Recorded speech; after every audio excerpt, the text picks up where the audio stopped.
ان دونوں کیفیات کو جمع کر لیجئے۔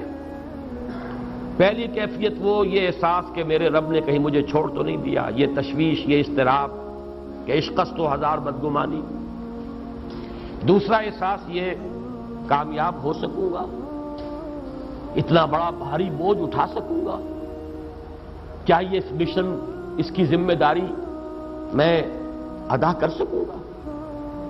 یہ دوسری تشویش ہے، اور اس میں ہمت کا کچھ جواب دے جانا، جیسے کہ نیورستھینیا کا لفظ میں نے استعمال کیا۔ ان دونوں کیفیات کو جمع کیجئے تو اب صوفیاء کی ایک اصطلاح کے حوالے سے بات سمجھ میں آئے گی۔ قبض کی کیفیت،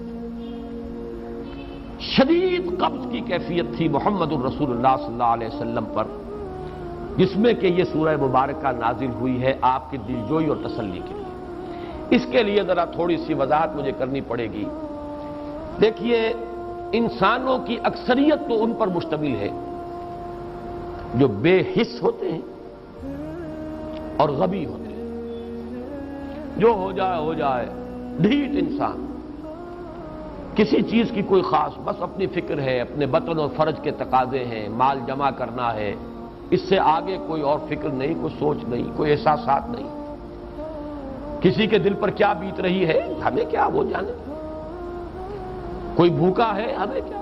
ایک وہ کیفیت ہے کہ قافلے کو دیکھ کر آئے قبیلے کو، اور حضور صلی اللہ علیہ وسلم کی کیفیت وہ ہو گئی جس میں کہ حضرت خدیجہ رضی اللہ تعالی عنہا نے وہ قدم اٹھایا۔ ایک یہ کہ ہوا کرے، ہم کسی کے ذمہ دار تو نہیں، لا ابالی، جیسے آ چکا ہے پچھلی صورت میں، من بخل واستغنی، استغنا۔ ان لوگوں کو چھوڑ دیجئے تو ایک اقلیت انسانوں کی ایسی ہوتی ہے جن کے لیے میں دو لفظ اب استعمال کر رہا ہوں، ذہین اور حساس۔ ذہین اور حساس لوگوں میں قبض اور بسط کی کیفیت، یہ مختلف سائیکلز ہیں جو آتی رہتی ہیں۔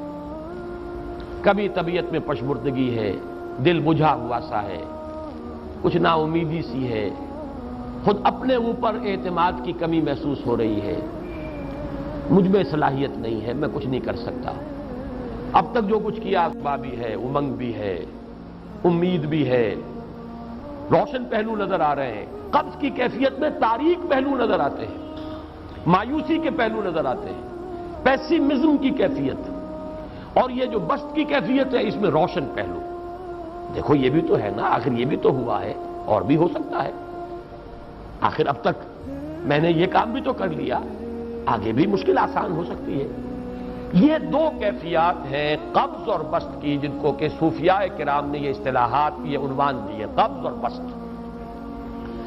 جتنی انسان کے اندر حساسیت کی کیفیت زیادہ ہوگی، ذہانت زیادہ ہوگی، اتنا ہی یہ جو ویوز ہیں اس کی ایمپلیٹیوڈ زیادہ ہوتی ہے۔ کم ذہین انسان ہے، کم حساس ہے، آئیں گے تو صحیح ہے، لیکن یہ کہ وہ ویو جو ہے اس کا ایمپلیٹیوڈ جو ہے اس کے اندر اوپر اور نیچے کی کیفیت زیادہ نہیں ہوگی۔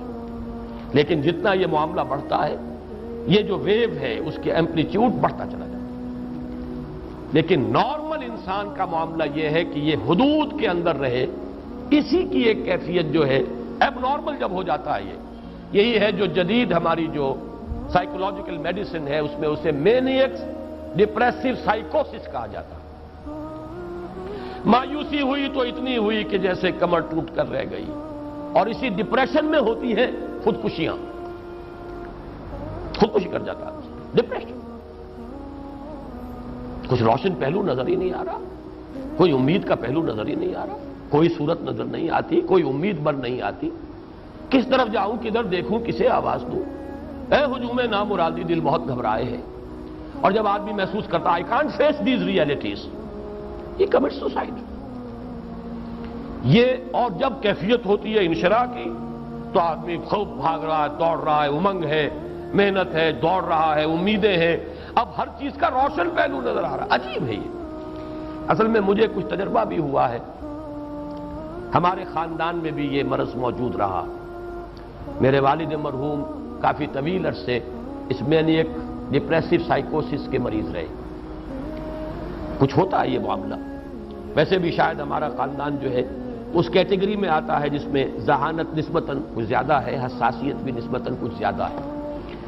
یہ دوسری بات ہے کہ کوئی شخص جو ہے یہ فلسفے کے طور پر اختیار کر لے کہ اپنے آپ کو ڈھیٹ بنا لینا ہے، یہ فلسفہ بھی بن سکتا ہے، لیکن یہ ہے کہ اگر آدمی چھوڑ دے اپنی طبیعت کو تو یہ دونوں کیفیات آتی ہیں۔ انہی کیفیات میں اگر یہ جو اپورڈ اینڈ ڈاؤنورڈ موومنٹ ہے یہ ایک حد سے نکل جائے تو یہ بیماری ہے مینیک سائیکوسس، مینیک ڈپریسو سائیکوسس۔ اس میں جب آدمی ہوتا ہے وہ اپر کیفیت میں تو اس کے اندر بڑی عظیمت ہے، روشنی ہے، امید ہے، لوگوں سے گفتگو کر رہا ہے، حق بول رہا ہے، خوب جو ہے محفل کے اندر، اب وہ محفل میں اسے دلچسپی محسوس ہو رہی ہے اور اسے ہر چیز کا روشن پہلو نظر آ رہا ہے، خود اپنے وجود کا بھی روشن پہلو، دوسروں کے وجود کا بھی، دوسروں کی بات میں سے بھی وہ اچھا پہلو تلاش کریں گے، وہ برا پہلو تلاش نہیں کریں گے۔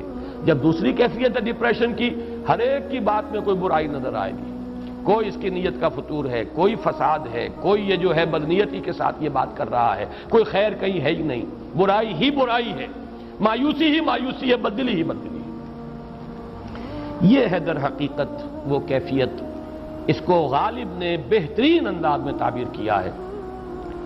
ذہین اور حساس انسانوں میں ان کی جو ترقی ہے وہ انہی مراحل سے ہو کر گزرتی ہے، اور ہر ڈپریشن کے بعد، ڈپریشن میں اس سینس میں استعمال نہیں کر رہا، یعنی بیماری کی حد تک پہنچنے والی ڈپریشن نہیں، صرف قبض کی حد تک پہنچنے والا معاملہ۔ ہر قبض کے بعد جب بست آتا ہے تو آگے ترقی ہوتی ہے، جس کو آپ کہتے ہیں بائی لیپس اینڈ باؤنڈس، آدمی جو ہے چھلانگ لگاتا ہے، گویا کہ ایک درجہ جو پہلے تھا اس سے آگے درجہ انسان کا جو ہے اس سے بلند تر پوزیشن پر انسان پہنچتا ہے۔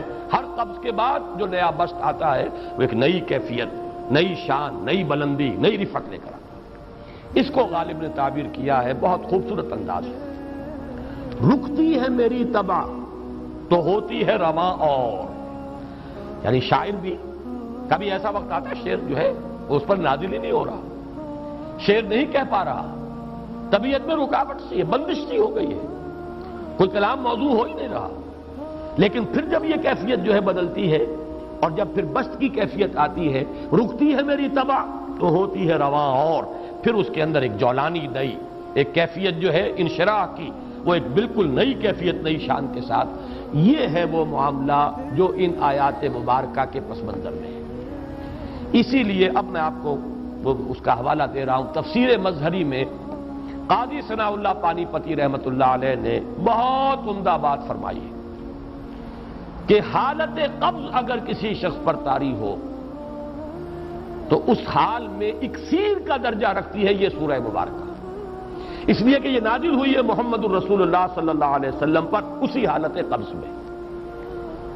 وَالضُّحَىٰ وَاللَّيْلِ إِذَا سَجَىٰ مَا وَدَّعَكَ رَبُّكَ وَمَا قَلَىٰ وَلَلْآخِرَةُ خَيْرٌ لَكَ مِنَ الْأُولَىٰ وَلَسَوْفَ يُعْطِيكَ رَبُّكَ فَتَرْضَىٰ أَلَمْ يَجِدْكَ يَتِيمًا فَآوَىٰ وَوَجَدَكَ ضَالًّا فَهَدَىٰ وَوَجَدَكَ عَائِلًا فَأَغْنَىٰ